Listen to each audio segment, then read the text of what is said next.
Вітаємо вас, дорогі русини! В ефірі передача «Живий русинський язик». В гостях у нас співачка Мирослава Копенець і я, ведуча Олена Копенець-Барта. Днес маємо скруху говорити за мало інші теми, які були сперед того. Ми говорили за русинські пісні, за якісь традиції, а днеска буде мало бесіда іншака. Мирославо, хотіла б зазвідати, як ти думаєш, як собі гадаєш, яка роль школи у тому, аби русинський язик і русинська співанка якось була між людьми і аби діти її знали? Ану, повіж за то. Я думаю, що роль школи дуже велика, і то би дуже треба нашим дітям, підростаючому поколінню, за те, що наш русинський язик є живим. Він ся хоснує. Люди говорять, то треба би діток вчити і граматику, і вчити фольклор. Ну, хоча б як позашкільна програма в школі мала би бути на нинішній день. Хоча б пару годин на тиждень вчити діток треба на уровні державної програми фольклор місний. Іменно, але, знаєш, такі слова би мали вчити не по кажині, а такі давно були. І бо ці слова й тепер хоснують, вони не вийшли з обіходу. І за то школа дуже важна. Але так як на нинішній день не є такого поняття, як русинська школа, то треба придумати, як би заінтересувати народ, аби то можна було популяризувати, і аби стало модним говорити на русинській бесіді, співати і продовжувати наші культурні традиції. Я дещо чула з того, що ти тепер кажеш. Ми живемо у нинішньому житті, у реальному житті, будемо казати, в життю. І де розвивається і музика, і поезія, і співанки. Ми не можемо закрити очі на те, що у нас є такий стиль, як реп. І я чула, як реп це не співає, він це говорить. Іршавський, наш хлопець, Гоша Гашан, я чула, як він по-нашому читать ото. Я та би у Раківці була. Так що воно десь уже дако встигає то вчинити. А як ти думаєш, що конкретно би можеш вчинити в школі? Як би то, кому міг допомогти? Як ти собі думаєш? Я думала, що треба би залучити тих учителів, які хотіли б і це робити, і які в тому вопросові тямлять. Ну, і заінтересувати їх, аби вчителям було інтересно. І можливо, на перші часи організовувати якісь групи позашкільної освіти. Бо знаємо, ми ж у нашій нинішній школі, я так знала, що навіть урок музики, от раніше, років 20 назад, був 2 рази на тиждень музика, 2 рази на тиждень малювання. І не кажуть наші сучасні люди, що то не дуже треба. Які предмети іменно розвивають душу людську, а дитинська душа, вона активно се розвиває. І іменно через творчество, через мистецтво людський дух, душа розвивається і росте, становиться багатше. Тепер ото скоротили, тепер у школах є раз у тиждень урок мистецтва, і там усе в ньому. І музика, і малювання, і ще щось, і розказують і про архітектуру. І, коротше, перебачимо за таке слово, з того ніч. Тому що для того, аби розвивати ціленаправленно, як тобі казати, таку цілісну лічність у людині, їй і ці пазли потрібні. Вона повинна мати набор усіх пазлів, бо йти далі по життєві. Не лише математику їй треба знати, та й фізику, та й граматику державну, а і всякі обов'язкові предмети. Зато думала, що треба залучати активних, молодих людей, може і старших, але активних, котрі у тому заінтересовані і гонні в то об'яснити. Як ти собі думаєш, то ті ж самі вчителі, вони ще молоді, будемо казати, не всі мали можливість у селі то чути. Тепер ми прийшло на гадку, може би варто якісь зробити, як є клуби, там є клуб в'язання, там їсти варити. Ще, може би були такі клуби, де би се самі дорослі люди раз навчили, раз великі люди, і ті же вчителі. Їм по 25 років, вони прийшли в школу. Я не думав, що вони дуже знають. А хтось би, може, і хотів. Може би були якісь такі, не знаю, компанії, такі клуби, де вони б могли ту мову ще має вчити і має співанки, аби передати то дітям. Ну, ще може теж філолог і педагог по навчанню, по своєму, ти закінчила університет. Та може з тобою говорити і на тему, якими методами може то, як кажуть, у життя заливати в то життя. Конкретно. На нинішній день вже все мало легше за те, що є інтернет. Це велике здобуття людства, чоловічества, бо через інтернет за секунду будеш знати, що в Австралії нового, що в Франції нового, а що вдома нового на нашій оцюзненні, тим більше. Найперше, то через інтернет треба пропагувати на нинішній день. А друге, що немаловажно, та таке живое спілкування, живое общення дуже би треба. І це би треба на уровні держави робити. Я думаю, що і управління культури це може було б звертати на рівні Києва, на рівні столиці, тому що, я думаю, там теж світлі уми заінтересовані в цьому вопросі. Бо це є народ, це є живий народ, який потребує жити, потребує розвиватися і процвітати. І цей народ велику не ошлепту вніс в українську культуру та й у світову, а великий шар, великий пласт тої культури. Це не можна казати лепта, бо це не є дрібниця. Наших русинських співанок записаних намного більше, ніж по всій Україні. Я з цим вопросом все займала. То лише, що є в зборниках, розумієш? Зато, це дуже інтересний вопрос. Я і недавно думала, наприклад, знаєш таку співанку Іванку, купи ми рум'янку. Айно. Та й другу на неї похожу через поле широкої. Це всі знали.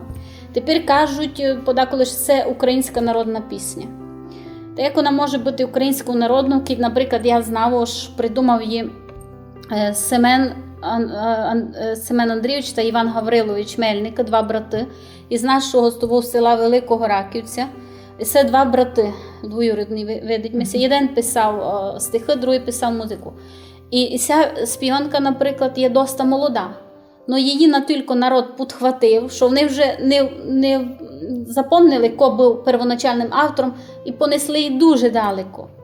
Бо вся пісня дуже лірична. Але кіться в тим розібрати, ти приходиш до того, навіть зі сторони слухачів, що автори є ні, бо співанки всі дуже похожі, і мелодика доста современна. І в 100 з чим-то років, наприклад. І так дуже много наших співанок. Я не кажу, що покрали. Я не буду обвиняти зараз, бо народ підхватує молнієносно. Навіть современні співанки не стати народними. Все народне, можна так казати.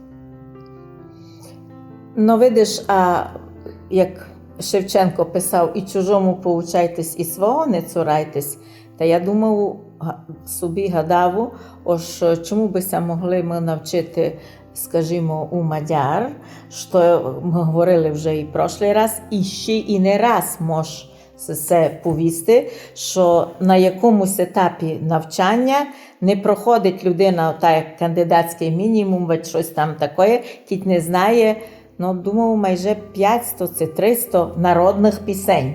І то без того не може. Мені се видить, що кіби той, бодай, не 100, хоч би 50 знали, аби то було обов'язково. Уже кого де хоче.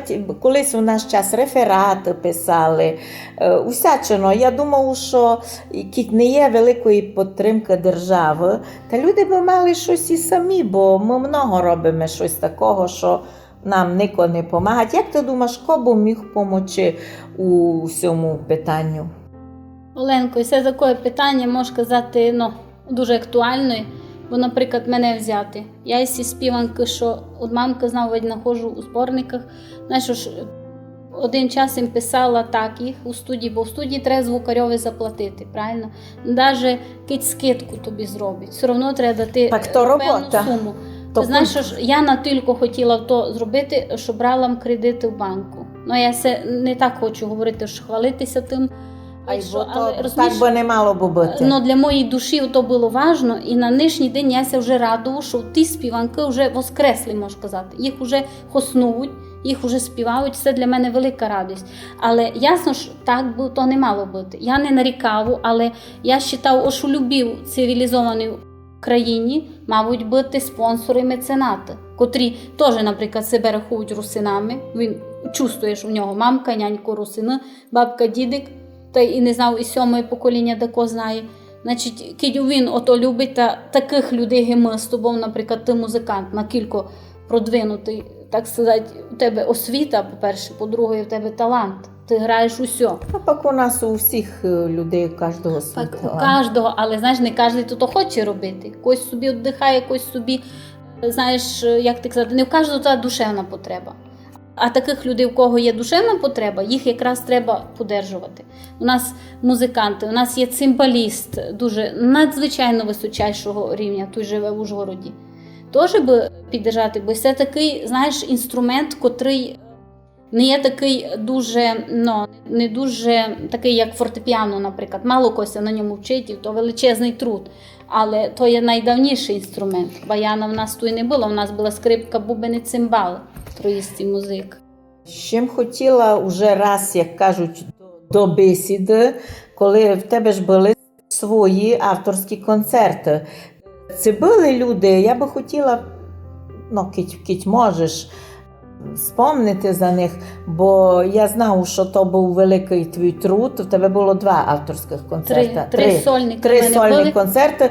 І я знав, що і твоїх було много вкладень, і були знайшлися люди, котрі все ж таки помогли, так як ти кажеш. Я можу і тепер їм уклонитися, бо через те, що вони помогли, то ти змогла зробити ті концерти. Ти це годна комусь подякувати. Я годна подякувати. Хочу сказати, дуже було тяжко робити ці концерти. Велика енергія пішла, бо я сама і сценарій писала, старалася, бо то було, знаєш, таке як казка. Так зробити на сцені, бо зритель сидів і не відчув той час, котрий пролетів. Люди так і казали, що пролетіло. Дуже старалася інтересно зробити, бо було і різноманітний репертуар. Не знаю, це варто тепер пофамільно тих людей перечисляти, але їх є, можу казати, 10 людей.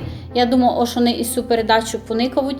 Я їм сердечно дякую за підтримку нашої русинської культури. І хотілося б і надалі, аби наша русинська культура процвітала. І це є наша місія нашого життя на цій землі – зберегти надбання своїх предків. Хоча б зберегти, не розтратити, а хоча б зберегти і передати далі. Бо наші діти гонні були, далі продовжувати, тому що то є велика краса. Що би оповіла на те, що многі русинські наші пісні, і закарпатський хор їх співають, і всяко, вони щось в них не останнім, а піввіка, можна казати, щось в них поміняло. Ти як філолог, що можеш оповісти? І це то добрі, це то не добрі? Я тобі пам'ятаю, як беруть нашу русинську співанку, а десь її там заносять на Україну, туди мають центр, на ті області, там міняють усе, міняють від ритма, що саме неприємне, слова міняють, коверкають, а від того міняється вже все. То розумієш, так і людину, одіти не по розміру якийсь шаття, знаєш, наприклад, піджак великий, мішкуватий, якісь боканчі, знаєш, на 3 розміри більше, я так образно говорю. Ото вже зовсім не той вид. А коли його красиво прикрасить, так і роблять, наприклад, у закарпатському хорі, бо я вже упоминала про те, що дуже файні обробки є. Наприклад, русинська співанка, обробка Михайла Кречка, Миколи Попенка, є акапельні твори, а з оркестром. То, звісно, звучить як діамант у дорогій оправі, то ще майфайне. І наші, наприклад, танцори балета, гонні так затанцювати, як давно танцювали люди. Розумієш, бо в нас русинські рухи, танцювальні, не є такі розмашисті, в нас у його пак не танцювали. Знаєш, лабу так високо не підіймали, коли танцюють. У нас скромно, але і не на тільки зажато в мадярів, бо в мадярів чарда, що то дуже стримано, бо вони танцювали в кабаках, наприклад.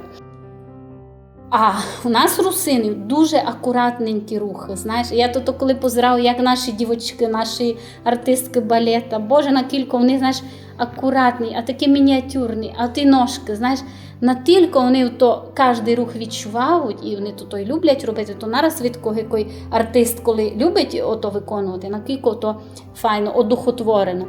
Так що я вважаю, що наш русинський танець та й русинська співанка є недостатньо на нинішній день прославлена. Тому що вона натільки унікальна, вона не похожа на наших сусідів. Нам все видить, що похоже, а насправді то є самобутньою. І натільки то для мене то дорогою, не лише для мене єдної, бо знав ж таких і я є люди доста, котрі отого не проаналізувати, почувствувати і передати далі. Щось ти споминала цим часом за пісню, і я читала «Верховино, мати моя». У нас дуже много було у народі людей, котрі самі, вони ноти не знали, але вони мали добру пам'ять і самі собі попридумовували і слова, і музика. Коли це людям любило, то вони много раз то співали. І так воно ходило і по селу, і за селом, і далі. Котрі люди знаходили такі, що їм все то любило і могли що там це додати, це які були всякі різні історії. Ну, допослідь ми знаємо ту пісню всі, так? І то не одна така пісня. Що ти за то тямиш? Недавно прочитала, бо ще при житті, коли я общала з Іваном Петровцем, хочу повісти, що надзвичайно був він розумним чоловіком, а ще, знаєш, інтересним. Ходив був і пофіглювати, але так тонко. І, знаєш, язики знав, ти знаєш, що він з французької легко переводив. А доста довгі роки писав чисто по-нашому, по-русинськи. І там збережені в нього дуже давні інтересні слова. Але за цю тему я з ним не говорила, бо деколи не знала в болт зайти, але ми говорили маленьку за другі теми. А тепер їм підняла, є його така замітка, стаття така, про нашу співанку Верховину, він так назвав, Верховино, мамо моя, це моя. Знаєш, бо у нас кажуть моя, по-нашому, наголос іде на букву О. А моя, то, кажуть, мало там дали, в других областях. Та й дослідив, бо він із Державщини був, із села Осій, а у рядному селі Приборжавської, котре називалося Задньоє, жив такий, знаєш, на горі, такий старший чоловік, коли вже Петровці робив там у клубі, то той чоловік вже був стареньким. Звали його Іван Гринюк. І він такий мало був, знаєш, такий унікальний чоловік, бо любив самої бути усамітньо, такий отшельник, як тепер кажуть. І жив із вівцями, доколи, з коровкою, доколи там ходив, а так ще смішно написано, що і в зимі собі коровка знаходила тої травички, де попасти, бо доколи в зимі її виводив. Та дуже був талантливий, слабовидів, був некрасивий на лице, а дуже много співанок складав так і нараз, легко му йшло, такого без повітря. Він сам казав, що я не вижу, каже, добре, а мені такого приходить у таких красках і у фарбах він ті звуки чув. І він то ніде не записував, а співав так. Сам то транслював, так сказати. І в селі дотепер його пам'ятають, усі його знали. Він не так давно, в 71-му році, як одійшов у другий світ. Ну і каже, Петровці там пише, що приїжджав туди, бо там робив при Боржаві, ансамбль Боржава, там Михайло Машкін, композитор, дуже талантливий із тих областей. Та подружилися. Ну і також на основі цієї пісні, що написав Іван Гринюк, у нього була така геназивка Батринчин, чомусь не знав. А прізвище по паспорту Гринюк, він рождений був 1902 року. Тобто, і він оту пісню про Верховину, що було його авторство. І Петровці якраз пояснює, що там були такі слова: «У трумбиту я задуву загуду, от клобука до бужори із дівочку піду. Верховино, мамо моя, Файнота ушитка твоя, файнота ушитка твоя у тебе на виду. То інтересне слово, чому у тебе? Бо у мене на виду кіт співати, ото такого, якби у мене на обличчі. А сись Іван Гринюк не був красивий від природи, він був доста, такий був не дуже файний. І зато він казав у тебе на виду, що ото все видко, оту всю красоту. І файнота, і це наше слово. У нас так вони казати, клобук ото гора, та й бужора, то там гори такі. У трумбету я заду, у нас не кажуть у трембіту, у нас трумбета, так. Ну, та й сиділа я, чуєш, вдома, ото все обмислюю, та й так на мене щось прийшло, я не знаю, як то пусти благодать, це що перший раз у житті так мені пішла мелодія. Я відкрила рот і починав співати. Можеш тобі заспіваюся? Будь добра. У трумпету я задуву, загуду,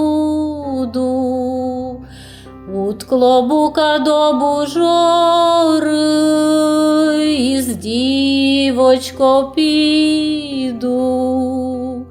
Вірховино, мамо моя, файнота ушитка твоя, файнота ушитка твоя, у тебе на виду. Файнота ушитка твоя, у тебе на виду. Дуже красно, я аж їм все заслухала. Це говорить за те, що наш народ жиє і пісні далися, вчиняються пісні, так як ти, то теж частинка, якийсь дарабчик того народу, і робиш теж пісні, приходять тобі, дає тобі Бог такий талант, що самі вчинити ту пісню. І наші пісні живуть, і раз так стає, значить воно йде далі, і наша пісня йде з нами далі, і ми живемо далі. То була програма «Живий русинський язик». Будьте здорові з Богом!